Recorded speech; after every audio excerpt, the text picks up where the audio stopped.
paz do Senhor e do nosso Salvador Jesus Cristo. Estamos aqui de novo, agora no quarto módulo, falando a respeito do território do Reino de Deus. Então, já que vamos falar do território do Reino de Deus, eu quero, a princípio, estar notificando os irmãos que o módulo de hoje, diferente dos outros, ele vai ir de encontro a muitas crenças, né, estabelecidas na igreja. E é interessante que você então tenha bastante atenção no que vai ser falado aqui. No final eu quero dar uma palavra a todos vocês depois dessa ministração, tá? Porque o único propósito desse seminário está sendo falado, anunciado e ensinado é para primeiramente gerar amor no seu coração. Se essa palavra não gerar amor, se essa palavra não gerar transformação, se essa palavra não gerar vida, se essa palavra não gerar quebrantamento, se essa palavra ela não gerar em você um sentimento que houve em Cristo Jesus, então vamos começar de novo do beabá, tá? Você não vai ser melhor do que ninguém ouvindo ela. Você não vai ser uma pessoa que vai se achar superior a outra. Não. Ninguém é melhor do que ninguém. Ninguém é superior a ninguém. O que temos que entender é que tudo tem um tempo. O que temos que entender é que Deus fala com a sua igreja paulatinamente, tá? É algo que ele vai mostrando aos poucos, e nós vimos isso lá no primeiro módulo, tá? Ele vai restaurando as verdades que com os anos e os séculos, o milênio que se passou, foram derrubados. Então a gente tem que ter esse pensamento, e todos nós somos irmãos, tá? E que haja muita humildade, muita humildade. Isso aqui é apenas uma informação. Isso aqui não vai dividir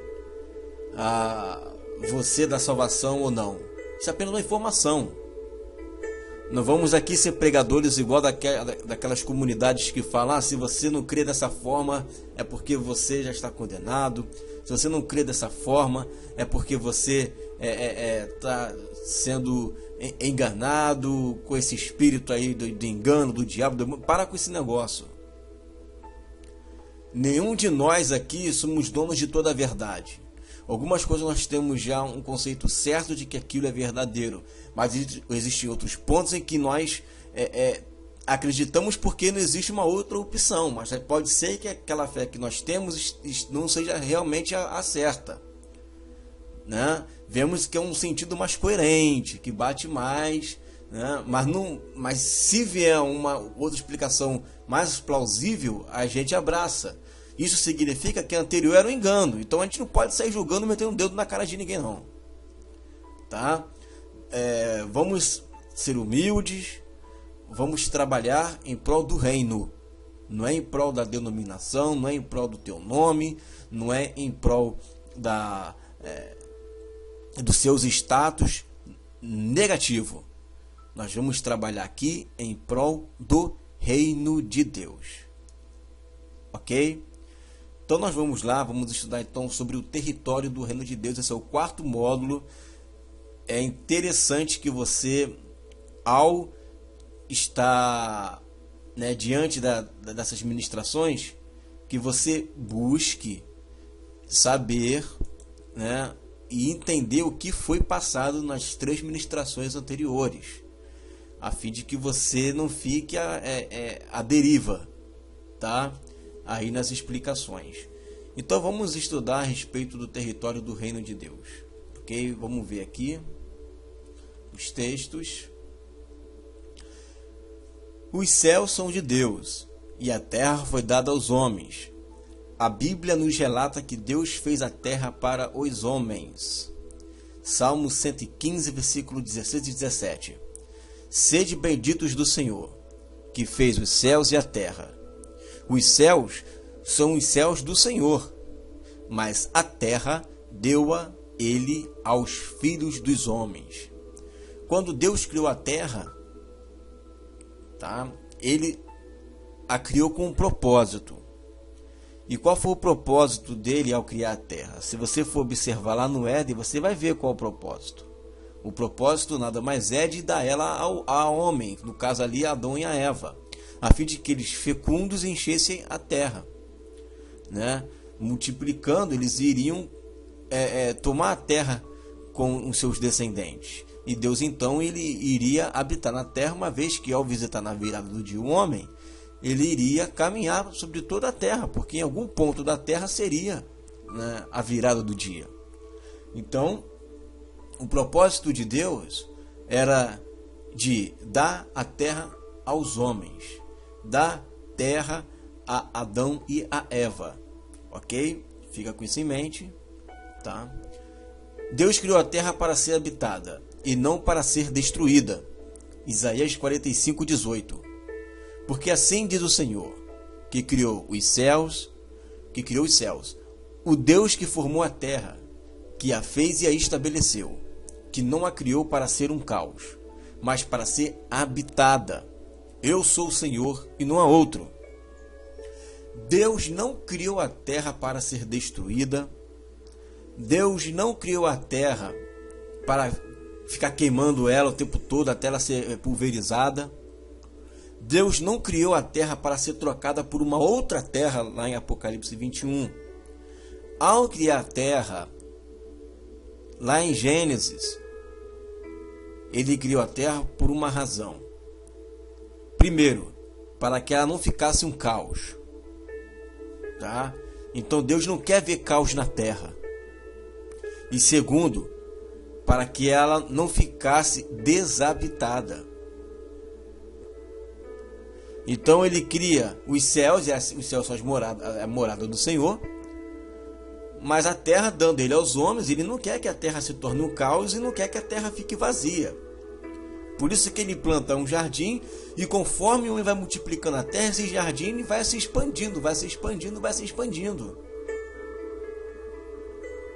Em todo o tempo nós estamos vendo nesse seminário que a gente está voltando sempre para o Éden. Sempre estamos voltando para o Éden, porque o Éden ele é o protótipo do reino.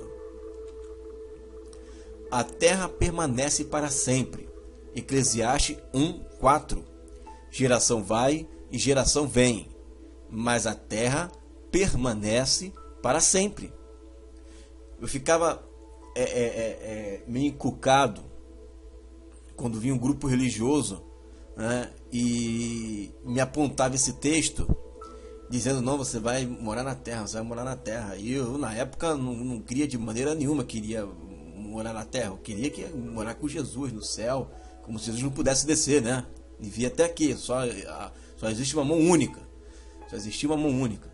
Não, eu quero ir para lá, não quero ficar aqui na terra, eu quero ficar lá. E quando eu olhava para esse texto, eu falava: meu Deus do céu, como pode esse texto não pode estar aí. É uma tradução errada, né? Tem alguma coisa estranha. E eu tentava fingir que esse texto não existia, né? Eu olhava para esse texto e tentava dar uma outra explicação. Não, a terra vai durar para sempre enquanto tiver geração indo e vindo. Quando parar essa geração de ir e vir, a terra vai ser explodida, né? Vai desaparecer. Não é isso que o texto está dizendo. Enquanto houver geração, não está isso escrito, está dizendo geração vai, geração vem, mas a terra permanece para sempre. E se parar a geração, de qualquer forma a geração vai estar parada, estagnada aonde? Na terra que permanece para sempre. Só que como eu estava com minha mente tão fixado no céu, que eu olhava para esse texto e eu só tinha uma resposta. Isso aí é texto do Antigo Testamento. Quero ver um texto do Novo. Como que se o que está profetizado lá não valesse de nada. Como que se Isaías falasse alguma coisa, perdesse todo o seu sentido só por causa de uma nova aliança. Profecia é profecia em todo o tempo.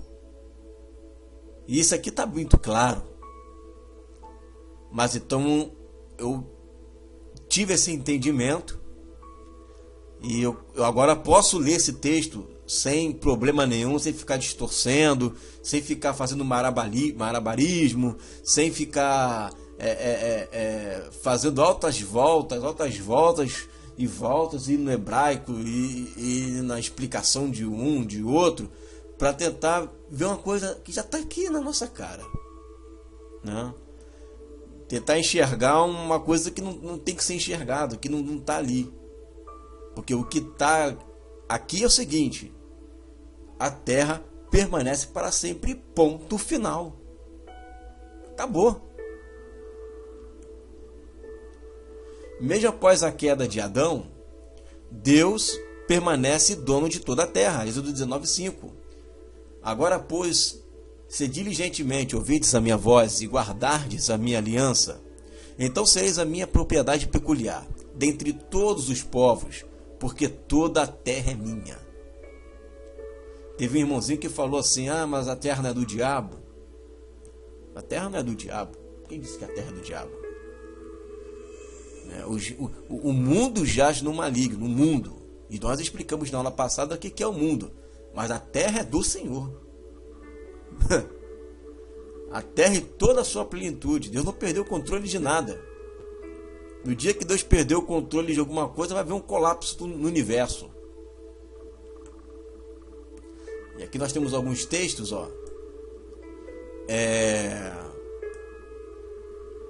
Vamos para eles, né? Só no Salmo 37 há 5 referências à posse da terra pelos santos. Os malfeitores serão destronados para dar lugar ao governo dos justos. Salmo 37, versículo 9. Porque os malfeitores serão exterminados, mas os que esperam no Senhor possuirão a terra. É interessante que a pregação de hoje na igreja é totalmente inversa ao que está escrito nos profetas. E o salmista Davi aqui está profetizando, ele é um profeta, tá? Porque o que se prega hoje é o seguinte: olha, os malfeitores, eles vão ficar na terra aqui e os santos vão sair da terra. É muito o contrário. Os malfeitores é que vão sair da terra. Os justos, né, os que esperam no Senhor, é que vão possuir a terra. Porque Deus não criou a terra para ser um caos, mas Deus criou a terra para ser habitada. Quem vai sair dela são os malfeitores, eles que serão exterminados. Certo? O reino dos mansos será marcado de abundância e paz na terra. Salmo 37:11. Mas os mansos herdarão a terra. Olha aí, né? É a palavra que Jesus usou, né? E se deleitarão na abundância de paz. Aí o pessoal fala: não, mas essa aí é uma abundância, essa terra é o coração que nós estamos herdando, e nós estamos hoje na abundância de paz. Mas vê se isso soa com o que diz o versículo 9. O versículo 9 não fala nada de nada espiritual, está falando de algo literal. E uma vez que os malfeitores são exterminados e Jesus volta e nós estamos herdando, né, essa terra, logicamente haverá uma abundância de paz, porque o reino dele é a justiça e a paz. E hoje não tem justiça e não tem paz na terra, não tem. E posso dizer que nem no coração da igreja, porque o que tem de crente hoje ansioso não tem essa paz. Ao separar os malditos dos benditos, a terra será a herança dos santos. Salmo 37:22. Aqueles a quem o Senhor abençoa possuirão a terra, e serão exterminados aqueles a quem amaldiçoa. Olha aí, quanta gente amaldiçoa a terra hoje. Claro que na ignorância, né? Na ignorância eles fazem isso. Mas, na ignorância ou não, quantas pessoas amaldiçoam a terra? A terra será destruída. Ai, tomara que Jesus volte logo, acabe logo com essa terra, quero morar no céu. E Jesus a palavra de Deus diz, né, que serão exterminados aqueles a quem amaldiçoa. Amaldiçoa o que, gente? A terra. A herança da terra pelos justos é perpétua. Salmo 37, 29. Os justos herdarão a terra e nela habitarão para sempre.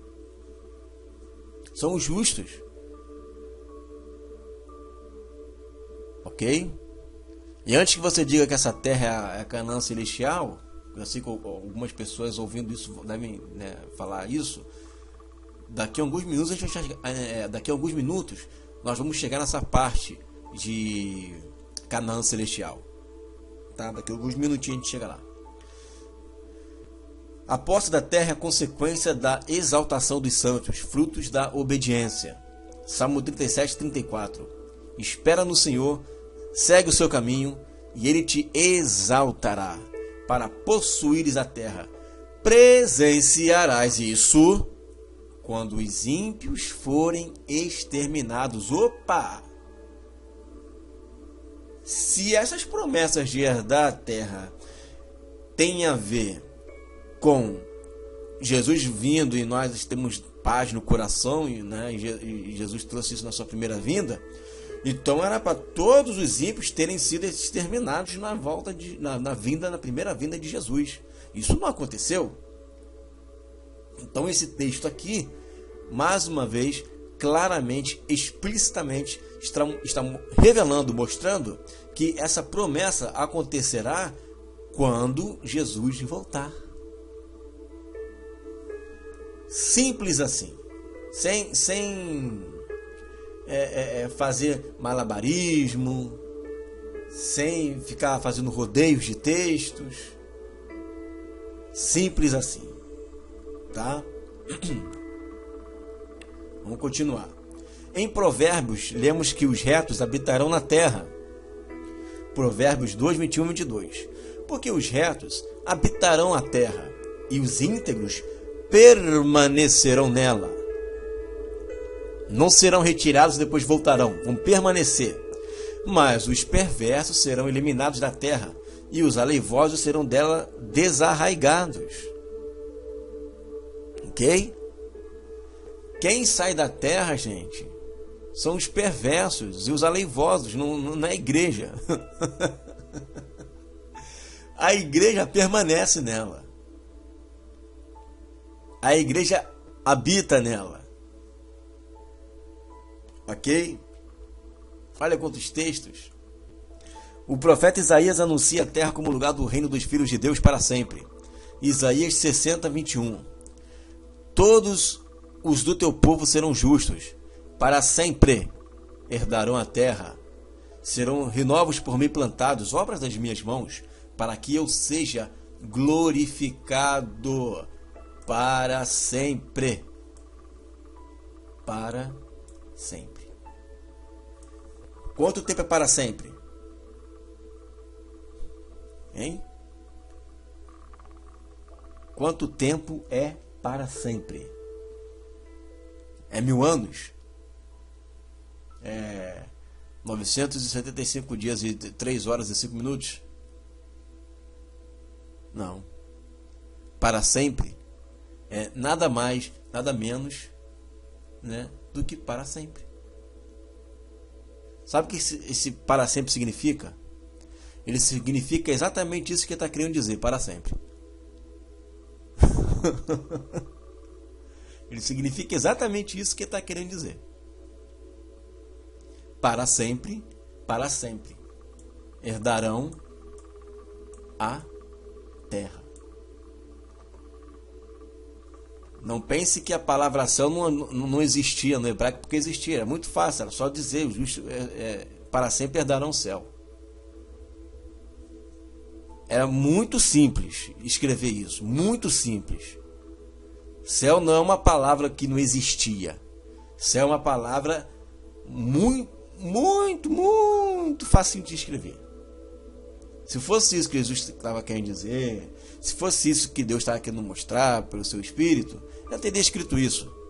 Mas não é. Céu é céu e terra é terra. Os eleitos herdarão a terra, e em Sião estará os descendentes de Judá. Isaías 65:9. Farei sair de Jacó descendência, e de Judá um herdeiro, que possui os meus montes. E os meus eleitos herdarão a terra, e os meus servos habitarão nela. Olha aí, montes, né? A terra de novo. Eu acho que não tem nenhuma dúvida, né? Não existe nenhuma dúvida, mas nós vamos esmiuçar mais disso aí. Ok? Vamos esmiuçar mais. Quem herda a terra são os eleitos, os servos habitarão nela. Vamos ver. Deus escolheu Sião para a sua morada. Salmo 132, versículo 13. Pois o Senhor escolheu a Sião, preferiu-a por sua morada. Deus escolheu a Sião, gente. É Deus quem escolheu.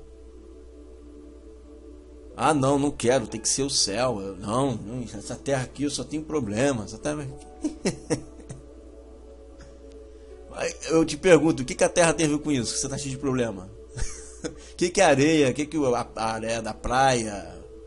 O que é árvore? O que os montes têm a ver com seus problemas pessoais? O que o Grand Canyon tem a ver com o terrorismo? O que o deserto do Saara tem a ver com a corrupção? É lógico esse argumento. A terra é cheia de problemas, não tem nada a ver uma coisa com outra. Não tem nada a ver uma coisa com outra. A terra não está assim por causa da terra. A terra está assim por causa do homem. Então quem tem que sair dela é o homem. Por isso que nós vamos herdar a terra quando o homem, o homem no caso o ímpio, né, aquele rebelde, sair dela. Ok? A lei que regerá a terra procederá de Sião. Isaías 2:3. Irão muitas nações e dirão: vinde e subamos ao monte do Senhor e à casa do Deus de Jacó, para que nos ensine os seus caminhos e andemos pelas suas veredas, porque de Sião sairá a lei e a palavra do Senhor de Jerusalém. Ok? Então, toda a lei que procederá na terra, a Constituição, ela não será das nações vigentes, mas será da nação por vir. Vai sair de Sião. E toda a palavra do Senhor de Jerusalém. Porque é de lá que ele vai reinar, né? Jesus estará reinando na capital do reino, que será Jerusalém. Jesus no milênio reinará de Jerusalém, Zacarias 14:17. Depois você lê esse texto aí todo, tá? Porque eu sempre falei aqui, e eu incentivo vocês a lerem todo o contexto. Por mais que nós venhamos a distribuir textos pequenos aqui, são palavras-chave de um contexto, mas você leia o texto todo, porque vai dar muito mais fundamento. Por exemplo, esse Zacarias 14, dá para falar 1 hora e pouca só desse texto. Esse texto todo é a volta de Jesus. Tá? Zacarias 14:17. Se alguma das famílias da terra não subir a Jerusalém para adorar o rei, o Senhor dos Exércitos não virá. Para não adorar o Senhor dos Exércitos, não virá sobre ela chuva. Para subir a Jerusalém. Subir a Jerusalém porque Jerusalém é um platô, né? É uma subida e ninguém lá fala que eu vou descer a Jerusalém, né? Eu vou subir a Jerusalém. Jerusalém sempre sobe, tá? Na eternidade, o revestimento de glória virá sobre Jerusalém. Apocalipse 21:10 e 11. E me transportou em espírito até uma grande e elevada montanha, e me mostrou a santa cidade, Jerusalém, que descia do céu, da parte de Deus, a qual tem a glória de Deus. O seu fulgor era semelhante a uma pedra preciosíssima, como pedra de jaspe cristalina. Ok? Se você for ler os livros da patrística, Justino Marte, Irineu de Leão, eles vão dizer que a Nova Jerusalém ela vai ampliar, né, as medidas da Jerusalém terrestre. Seria mais ou menos assim, ó. Os dois estágios do reino de Deus na terra. Primeiro, o arrebatamento dos santos glorificados. Jesus volta, a igreja sobe, se encontra com ele entre nuvens, tá? Ou seja, nos ares, não é no céu,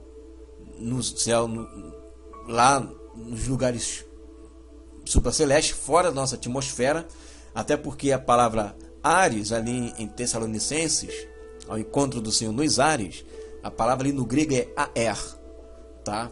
Que significa nas mais baixas camadas atmosféricas. Então, é do primeiro céu. Vamos nos encontrar com ele nesse primeiro céu, tá? E imediatamente iremos descer até Jerusalém, que será a capital do reino milenar, tá? E será em cima do monte Sião, filho do império das trevas, reino de Cristo no mundo, sobre toda a terra. Após os 1000 anos, depois do juízo final, adentramos a eternidade. E aí sobe, veja ela ampliada, né? Vem a Nova Jerusalém e o Pai nela, tá? E ela tem características também de noiva, né? De esposa. Interessante isso. Vamos lá agora. A promessa divina a Abraão e a sua descendência. A promessa divina a Abraão e a sua descendência. Vamos começar a falar sobre Abraão agora. Deus, em aliança, promete a Abraão e a sua descendência a terra da sua peregrinação. Gênesis 15, 18. Naquele mesmo dia fez o Senhor aliança com Abraão, dizendo: a tua descendência desta terra, desde o rio do Egito até o grande rio Eufrates. Tá? Deus fez uma aliança com Abraão. Mas não somente com Abraão, mas também com a sua descendência. E ele deu essa terra para Abraão, ainda deu o nome da extensão. Tá? A extensão pela qual Deus deu a terra a Abraão é do Egito até o rio Eufrates. Veja como é que ela vai ser ampliada. Olha aí. Olha, o Egito, do rio Nilo ali aproximadamente, né? Até o grande rio Eufrates. Então Jerusalém vai ser... Perdão, então a terra que nós vamos herdar, a terra prometida, ela é maior do que a de hoje. E a de que foi também, né? Olha o tamanho dela. Observa aí toda a extensão, né? Como que ela vai ser aumentada. Vai ser maior ainda do que nós entendemos hoje. Mas aí alguém pode argumentar, né? Agora chegou a hora. Ah, mas aí essa Canaã aí é uma Canaã celestial, meu irmão. Não tem nada a ver com essa Canaã da terra, não. Você está viajando na maionese. Para com isso. Não, o pastor ensinou que é a Canaã celestial. Quando eu canto aquele hino, caminhando eu vou para Canaã, é que eu estou pensando no céu. Não tem nada de terra não, isso aí é coisa de carnalidade, de judaísmo. Então tá bom. Gênesis 17:8. Dar-te-ei e a tua descendência a terra das tuas peregrinações, toda a terra de Canaã, em possessão perpétua, e serei o seu Deus. Agora eu pergunto, aonde Abraão peregrinou? Foi no céu? Abraão, vamos caminhar lá na Canaã celestial, porque vai ser lá a sua possessão perpétua. Não, é a terra das suas peregrinações. aonde você pisar é teu, Abraão. Manda ver. Vai lá. Tu peregrinou, é teu. E serei o seu Deus. Deus fez uma aliança com Abraão, gente. Ele não pode quebrar essa aliança. Que conversa é essa? Tá doido? Foi bem claro. Abraão não pensou em outra coisa, não. Abraão pensou nessa terra mesmo. Quando Deus fala a terra das suas peregrinações, é a terra das suas peregrinações. Não é a terra dos seus sonhos, a terra das suas visões de noite, é a terra das suas peregrinações. Gênesis 13:15. Porque toda a terra que vês, eu te darei, a ti e a tua descendência, para sempre. Terra que vês. Olha aí, Abraão, tá vendo essa terra aí que você tá vendo? Você peregrinou, que você pisou, que você tá vendo? Eu vou dar para você para sempre, você e para sua descendência. E não vem dizer para mim que essa descendência é Israel carnal, porque senão aí você está dizendo que um grupo vai morar nos outros, que vai morar na terra. Já é pior do que a anterior. A primeira objeção é ruim, essa segunda então é pior ainda. Vai se enrolar aí. Então nós temos terra que peregrina, terra que vê, né? Ó, terra que peregrina, terra que vê, e Gênesis 28:13. Eis que o Senhor estava em cima dela e disse: eu sou o Senhor, Deus de Abraão, teu pai, o Deus de Isaque. Essa terra em que está deitado, darei a ti e a tua descendência. Então é terra que peregrina, terra que vê e terra que está deitado. Onde Jacó estava deitado? Com a cabeça na pedra ali. É terra mesmo.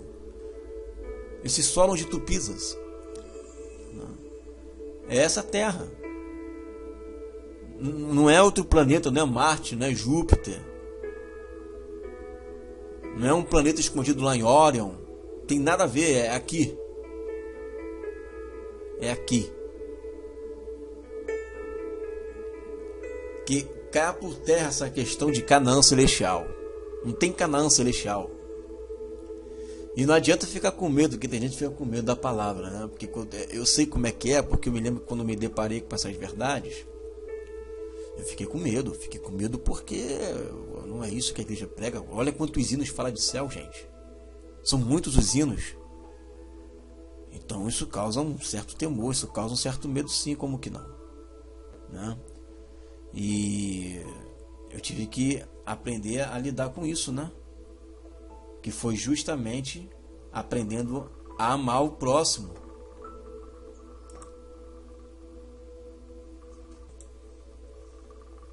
Complicado. É complicado.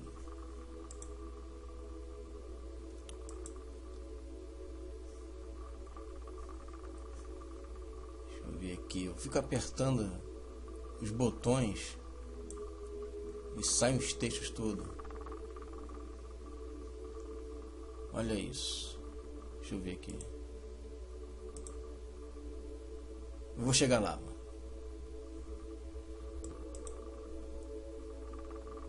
Eu coloquei no pause aí porque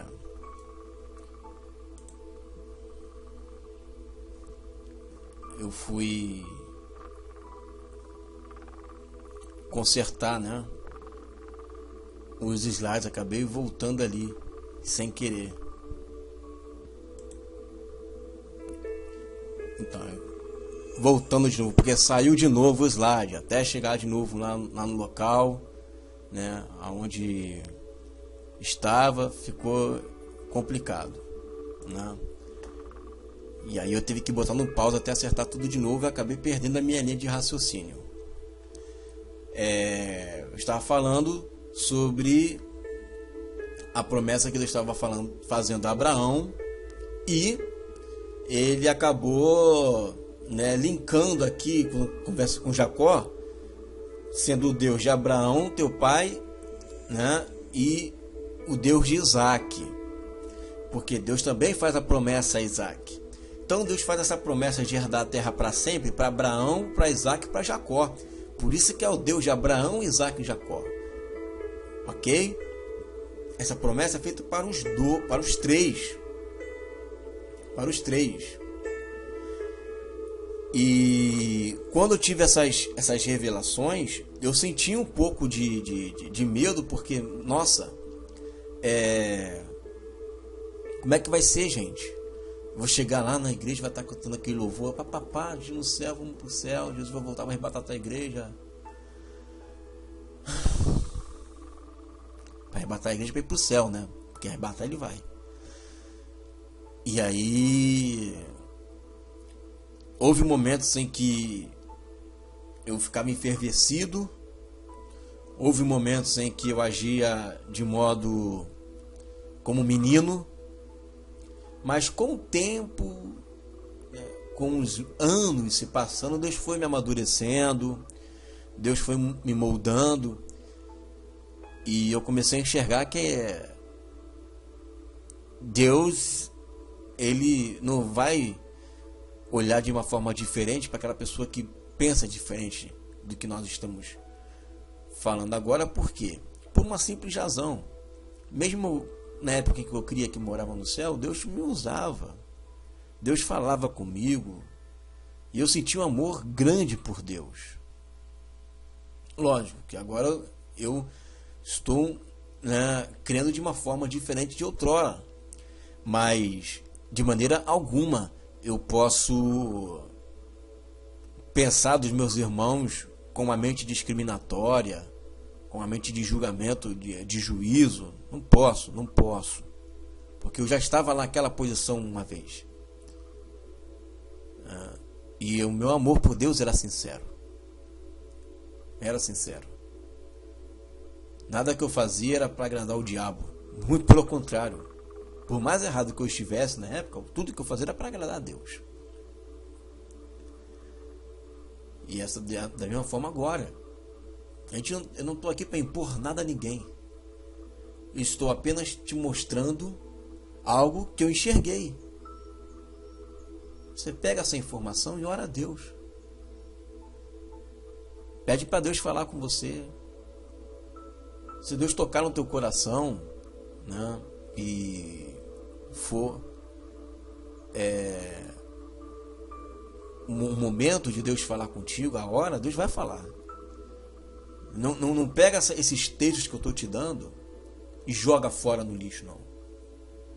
Pega esses textos e medita e ora ao Senhor. Não há imposição. Há uma outra vertente. Veja essa vertente, estude e seja feita a vontade de Deus. Ok? Vamos continuar? Então, alguém pode cogitar dizendo: mas essa terra daí, quem herdou, foram os judeus lá, quando entraram na terra de Canaã, todo mundo herdou a terra. Primeiro que é para sempre, né?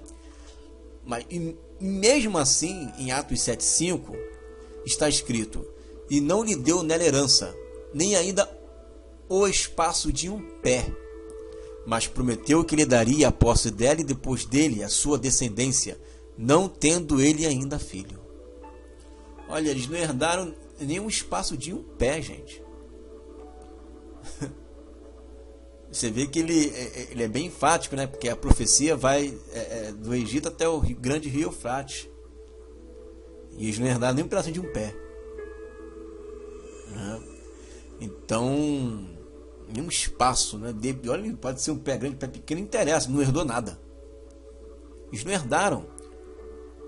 Porque quem vai herdar é Abraão e a sua descendência na volta de Jesus. Ok? Jesus confirma que os mansos herdarão a terra. Mateus 5,5. Bem-aventurados os mansos, porque herdarão a terra. Jesus está citando um texto do Salmo que nós lemos ainda agora, né? Que é o Salmo 37. Tá? Jesus falou. Teve um irmão que me perguntou, mas por que Jesus não falava tanto de herdar a terra? Por que Jesus não falou então? Gente, existe pontos de fé que estão muito bem estabelecidos lá no mundo judaico. Não havia necessidade de você ficar falando. Uma delas é a questão do reino sobre a terra.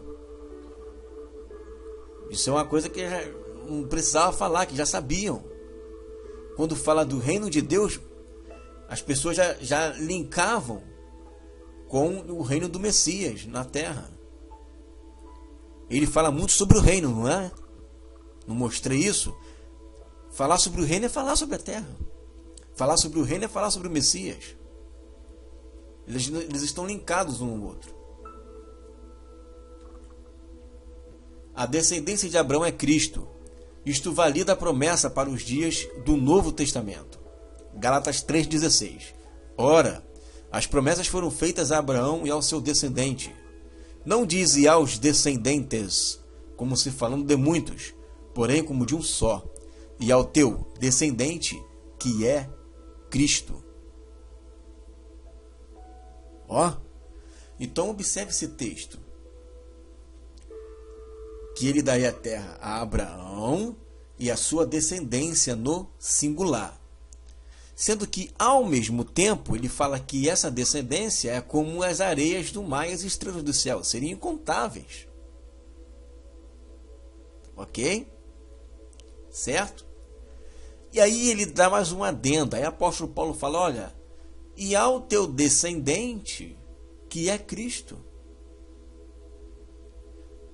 Então, se você entende que Cristo aqui é apenas a pessoa de Jesus Cristo, vai haver uma grande contradição. Porque se for só a pessoa de Jesus Cristo, logo, quem vai herdar a terra é Abraão e Jesus, vai ficar só os dois aqui sozinhos. Mas se você entende que esse Cristo tem uma outra explicação, aí vai ficar mais fácil a compreensão. Observe esse texto, Gálatas 3,16 é um texto interessantíssimo. Ora, as promessas foram feitas a Abraão e ao seu descendente. Não diz e aos descendentes como se falando de muitos, porém como de um só. E ao teu descendente, que é Cristo. Então, mas gente, mas não ia ser uma descendência de muitos? Como que é de um só? Vamos ver.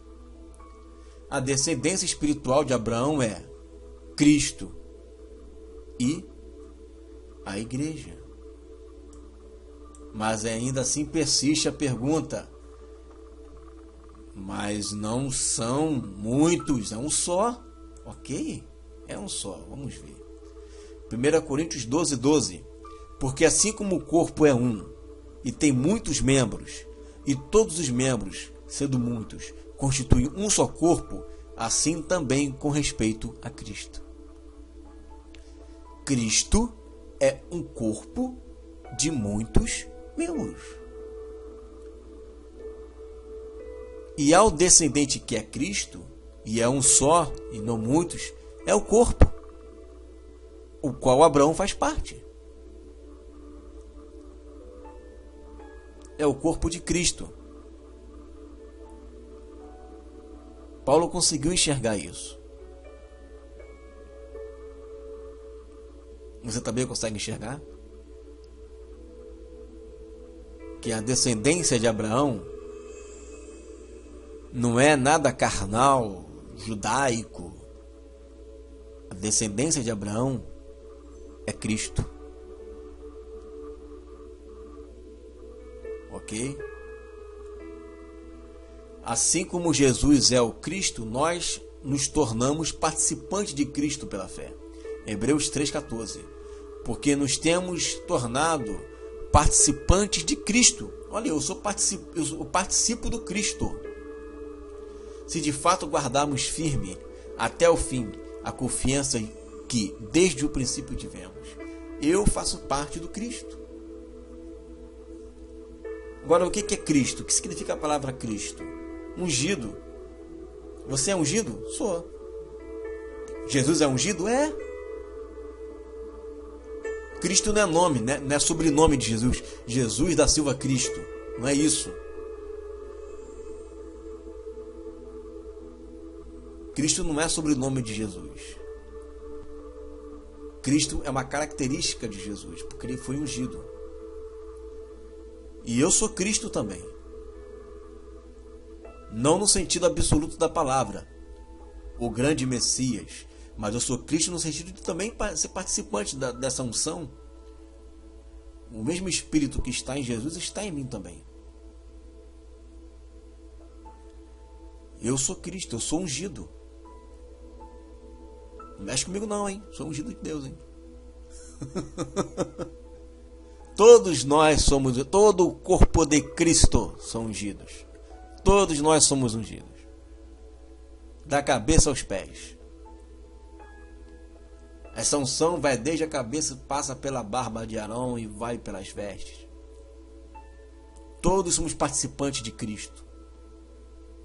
Cristo é um corpo. Por ser de Cristo, participo da descendência de Abraão e da herança prometida. Gálatas 3:29. E se sois de Cristo, também sois descendentes. Olha, agora ele coloca no plural, né? Descendentes de Abraão e herdeiros segundo a promessa. Você percebe que quando ele fala para os membros do corpo de Cristo, ele coloca no plural.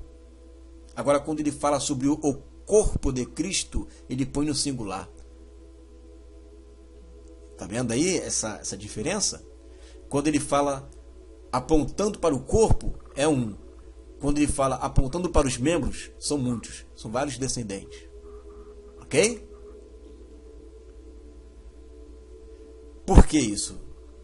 Porque alguém poderia cogitar, dizendo, não diz que há os descendentes, porque não é descendente de outros pais. É só o descendente de Abraão. Por isso que não é os descendentes, mas é um descendente. Não tem nada a ver. Não é porque poderiam ser outros descendentes de outros pais. Ele está falando de um só, que é Abraão. Está saindo de uma genealogia apenas. E existe mais textos que eu vou provar isso. E esse é um deles. Observe-se. Olha o que é o Cristo. Isso é Cristo. Lembra que na Santa Ceia, Paulo diz que todos nós somos um só pão? E todos participamos desse mesmo pão? Aqui, ó. Esse é o Cristo. Se você comer o pão indignamente, você fere todo o corpo. Um pouco de fermento leveda toda a massa. Olha o Cristo. Jesus como cabeça. E os pés somos nós, os pés formosos, que anunciam o Evangelho. Olha o Cristo aí. Isso é Cristo.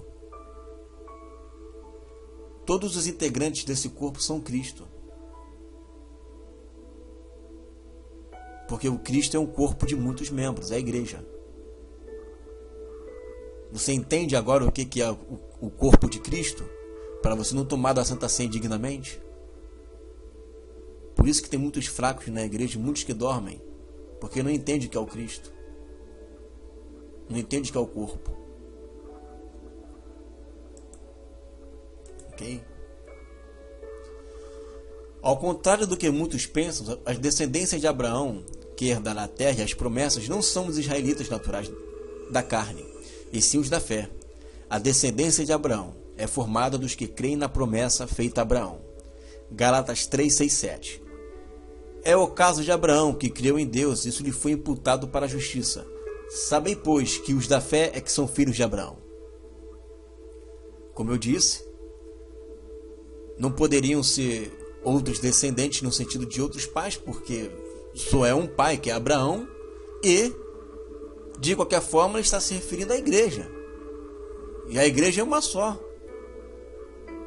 E os filhos de Abraão somos nós, não é Israel. Nunca foi. Aquilo era sombra. da realidade. Esquece esse negócio, Deus prometeu a terra a Israel lá, esquece isso. Tira essa teologia da cabeça, até antissemita, porque a promessa está de pé, só que ela não é para o Israel natural, é para o Israel espiritual. Claro que tem judeus naturais que fazem parte do corpo de Cristo, aí é um outro papo, é outro assunto. Mas os filhos de Abraão são os filhos da fé. Tornou-se indissolúvel a partir do momento que muitos a conquistaram e morreram aguardando a sua possessão. Hebreus 6,12. Para que não vos torneis indolentes, mas imitadores daqueles que pela fé e pela longanimidade herdam as promessas. Um amigo me indagou perguntando o seguinte: mas está escrito que eles herdaram a promessa, eles alcançaram a promessa. Hebreus 11, alcançaram a promessa. Sim, meu amado, eles alcançaram a promessa. Tá certo. Quando eles ressuscitarem, eles vão tomar posse dela. Você está certíssimo, eles alcançaram a promessa. Eles morreram salvos. Agora, tem que esperar ressuscitar para tomar posse da promessa. Por que Abraão não herdou a terra enquanto estava vivo? Porque a promessa é para sempre. Abraão morreu. Agora, quando ele ressuscitar, ele nunca mais vai morrer. Logo, herdando a terra, ele vai herdar a terra para sempre. Perfeitissimamente. Deus jamais cancelará a promessa, uma vez que jurou por si mesmo como garantia. Hebreus 6, 13 e 15. Pois quando Deus fez a promessa a Abraão, visto que não tinha ninguém superior por quem jurar, jurou por si mesmo, dizendo: certamente te abençoarei e multiplicarei. E assim, depois de esperar com paciência, obteve Abraão a promessa. Claro, Abraão teve a promessa por quê? Porque ele creu. Ele creu. Agora, a posse da promessa já é outro papo. Certo? A posse da promessa já é outro papo. Por exemplo, quem morreu em Cristo já tem garantida a sua ressurreição. Mas ele não conquistou ainda a coroa da incorruptibilidade. Você está entendendo? Uma coisa é você obter a promessa, crer nela, combater o bom combate, guardar a fé, morrer crendo nessa esperança e tomar posse de tudo que você creu após a sua ressurreição. Correto? Deixa eu voltar aqui que passou um versículo. É pela fé e não pela lei que a promessa é alcançada por Abraão e a sua descendência. Romanos 4, 13 e 14. Não foi por intermédio da lei que Abraão ou a sua descendência coube a promessa de ser herdeiro do mundo, e sim mediante a justiça da fé. Pois, se os da lei é que são herdeiros, anula-se a fé e cancela-se a promessa. O pessoal fala, isso é do tempo da lei. Não tem nada a ver, Abraão não era do tempo da lei. Abraão conquistou a promessa pela fé. Pela fé, pela justiça da fé. Se os da lei é que são herdeiros, então anula a fé de Abraão. Acabou. E cancela a promessa também. A gente não está falando aqui de lei, não. A gente está falando aqui de fé de Abraão. A lei nada pode contra as promessas. Gálatas 3, 17 e 18. E digo isto, uma aliança já anteriormente confirmada por Deus.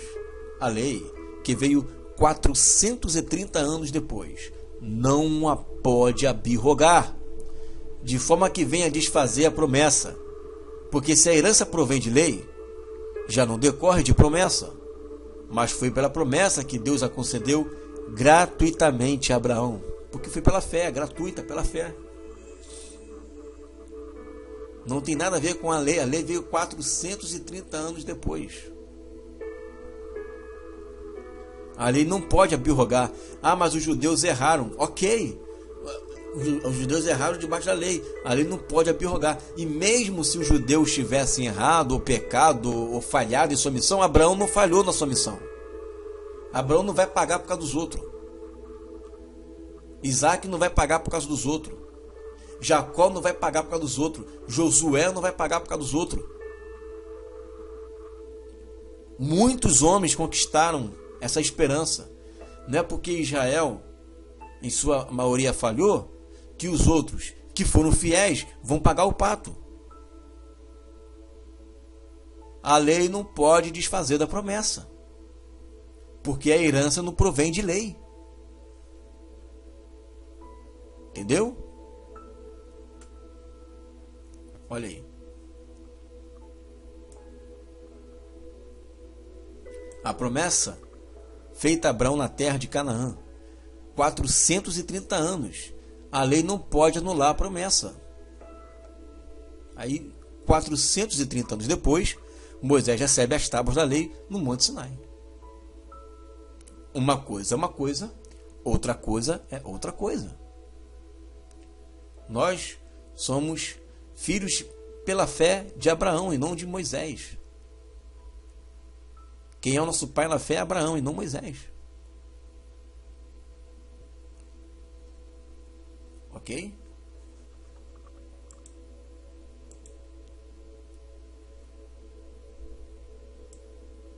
Sem o sacrifício de Jesus, não há posse da herança. Hebreus 9,15.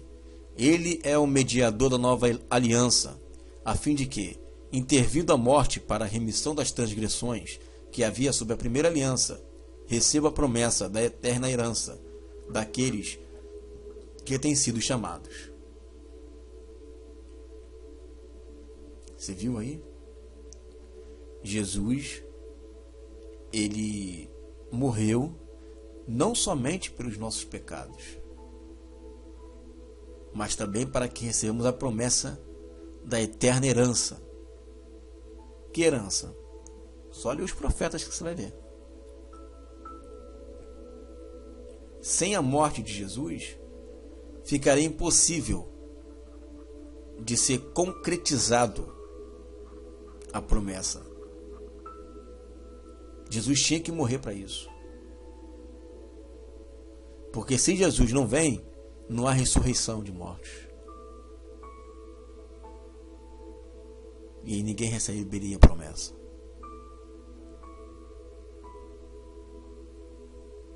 Ok? Isso é tremendo, né? Maravilha. O aperfeiçoamento dos santos proverá a concretização da promessa. Hebreus 11, 39 e 40. Ora, todos esses que obtiveram bom testemunho por sua fé, não obtiveram, contudo, a concretização da promessa. Uma coisa é você receber a promessa, no sentido de que você a conquistou. Lembra de Daniel? Quando Deus fala para Daniel, Daniel, vai lá, descansa, Daniel. Quando você ressuscitar, você vai receber sua herança. Ou seja, a herança dele, a promessa dele, ele já recebeu, já está garantido. Agora, a concretização da promessa é quando o quê? Por haver Deus provido coisa superior ao nosso respeito, para que ele, sem nós, não fosse aperfeiçoados. Quando a igreja estiver naquele estado de glória e os santos estiverem e os mortos ressuscitarem incorruptíveis, pronto. Eles e nós, aperfeiçoados, receberemos a promessa juntos. Não é somente ele sozinho. Não pode ser eles sozinho nem nós. É eles sem nós não fosse aperfeiçoado, ou seja, a igreja toda, num processo de aperfeiçoamento. Eles no mundo dos mortos e nós aqui. Como Deus faz isso, eu não sei, mas há um processo de aperfeiçoamento em que Deus trabalha tanto com eles quanto conosco. Por isso que aquele texto de Mateus capítulo 16, quando Jesus fala assim, e as portas do Hades não prevalecerão contra a sua igreja, é isso. Quando a igreja atingir o nível de perfeição plena, na incorruptibilidade, e formos incorruptibilizados, as portas do Hades não vão suportar a igreja, elas vão se abrir, e os que estiverem lá dentro vão sair. As portas do Hades não vão prevalecer contra a igreja. Em outras palavras, o que Jesus estava querendo dizer é que depois da igreja estar edificada, né, sobre a pedra principal, 100% edificada, os mortos ressuscitarão. E uma vez ressuscitados, vai haver a concretização da promessa. Jesus, pela sua palavra, vem edificando um reino de sacerdotes, visando o cumprimento da promessa. Apocalipse 5, 9 e 10. E entoava um novo cântico, dizendo: digno és de tomar o livro e de abrir-lhe os selos, porque foste morto, e com teu sangue compraste para Deus os que procedem de toda tribo, língua, povo e nação. E para o nosso Deus os constituístes, reino e sacerdotes, e reinarão sobre a terra.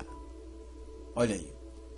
Com o sangue dele, aquele sangue vertido na cruz, aquele texto que nós lemos de Hebreus 9,15, se não me engano, ele compra para ele essas nações todas. Ele consegue, através da sua morte,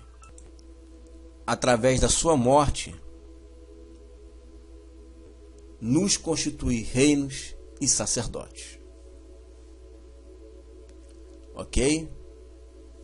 Então, amados, aí está a aula sobre o território do reino de Deus. Tá? Eu vou deixar na descrição do vídeo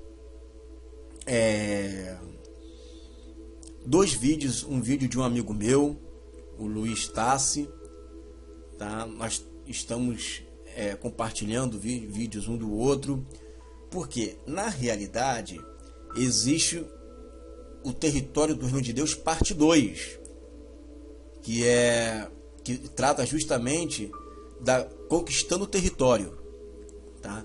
E aí entra o ponto onde nós falamos sobre a grande tribulação, onde nós falamos sobre o arrebatamento da igreja, antes ou depois, né? Então nós entramos nesses textos, estudamos Zacarias, os profetas, para falar que Jesus, quando ele vem, ele já vem para estabelecer o reino dele, tá? Então esse seria um outro assunto que, por um acaso, eu já gravei, né? Gravei não pensando no seminário, gravei avulso, porque a pedido de um irmão, ele pediu para fazer essa gravação, e eu vou deixar aí na descrição do vídeo, né, um vídeo que eu gravei. Vou deixar 2 vídeos, quanto mais você ouvir, melhor.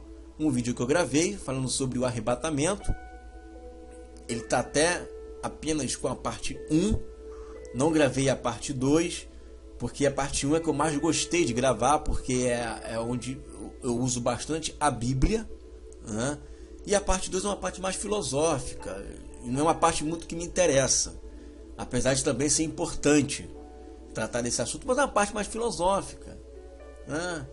Onde há argumentos mais filosóficos daqueles que acreditam que vão ser arrebatados antes da grande tribulação, né? Tipo, a igreja não aparece numa igreja, né, depois das 7 igrejas de Apocalipse. Isso é um argumento filosófico, não é um argumento bíblico, porque argumento bíblico é você mostrar que a igreja não vai e os textos estarem ali, ou que a igreja vai e os textos estarem ali. Então, eu vou chegar nessa parte filosófica, mas eu preferi tratar primeiro dos textos bíblicos, uma exegese bem fundamentada, indo nos originais, né? E aí partir para o seminário do Reino de Deus. Depois eu volto para as explicações filosóficas, né? Tipo, o que simboliza, né, os 24 anciões? 24 anciões é a igreja e os profetas, então se eles estão no céu, vão ficar no céu. Isso é argumento filosófico, o texto não está dizendo nada disso. Entendeu? O texto não está falando que os 24 anciões simbolizam os profetas e a igreja, e se eles estão diante do trono, nós vamos estar diante do trono também lá no céu. O texto não fala nada sobre isso. O texto só fala que são 24 anciões e ponto. Isso é uma interpretação filosófica, tá? Não tem nada a ver de arrebatamento, tá? Muito bem. Até porque no capítulo 21 de Apocalipse fala que o trono de Deus estará aqui na terra. E até porque também o trono de Jesus também estará aqui na terra, no reino milenar. Então, se simboliza a igreja adorando diante do Senhor, né? Independente de qual tempo ou época, certo? Muito bem, mas isso aí é um outro tema, tá? Eu estou abordando ele aqui por quê? Porque eu não vou gravar um vídeo que já está gravado, então eu vou aproveitar esse vídeo que já está gravado e vou deixar na descrição o vídeo do meu irmão, né, Luiz Tássio, onde ele vai falar sobre o arrebatamento da igreja, e vou deixar o meu também, ficam os dois vídeos ali.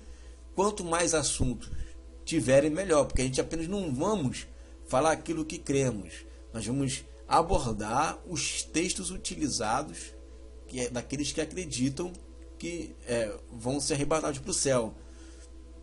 O meu intuito aqui não é querer ficar afrontando o que os outros acreditam, né? Mas não tem jeito, amados, ter que entrar nesse assunto e a gente vai ter que dar um parecer, tá? Vamos ter que entrar nesse assunto. Vejam, esse seminário, essas aulas, né? E a próxima aula nós vamos tratar dos textos do Novo Testamento, João 14, né? 1 Coríntios capítulo 5, Efésios 3:20, dos textos que falam, que dão a entender, né? Melhor dizendo, que Jesus foi para o céu preparar um lugar, só que o reino já está preparado, mas tudo bem. Que ele foi preparar um lugar e que está lá preparando, e quando estiver pronto ele volta, quando na verdade que tem que estar pronto é a igreja, né? Então na próxima aula número 5, que tem como título Anulando os Sofismas de Morar no Céu, tá? Vamos estar meditando nas escrituras, estamos colocando diante de Deus.